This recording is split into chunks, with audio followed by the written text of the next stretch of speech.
ప్రభాస్ గురించి చెప్పక్కర్లేదు, నాగార్జున గురించి చెప్పక్కర్లేదు. హాలీవుడ్ రేంజ్ మూవీ అనేది తెలుగు ఇండస్ట్రీ తీస్తే ఎలా ఉంటుందనేది చూపించారు. ఓకే.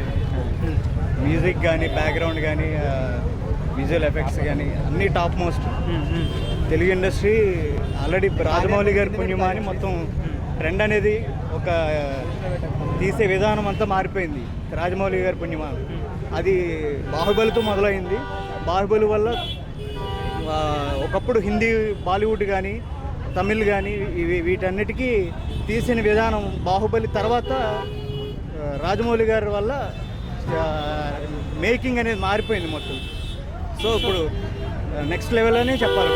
అండ్ చాలామంది మహాభారతం తెలుసుకొని వెళ్తే బెస్ట్ ఏదైనా పురాణాలు అవన్నీ తెలుసుకొని వెళ్తే బెస్ట్ అని అంటున్నారు కదా, మరి దానికి అంటే ఫస్ట్ టైం చూడగానే అర్థమవుతుంది సినిమా? అర్థమవుతుంది. అది మరీ అంత తెలియకపోవడం అని ఏం లేదు. కాస్త కోస్త మనకు నాలెడ్జ్ అనేది ఉంది కాబట్టి కొంచెం అంత అదేం లేదు. అర్థం కాకపోవడానికి పిల్లలకి, పెద్దలకి అందరికీ అర్థమయ్యేలాగానే ఉంది. హాలీవుడ్ సినిమా తెలుగులో తీస్తే ఎలా ఉంటుంది? మనం ఇంతవరకు అవెంజర్స్ మూవీస్ ఇవన్నీ చూసాం.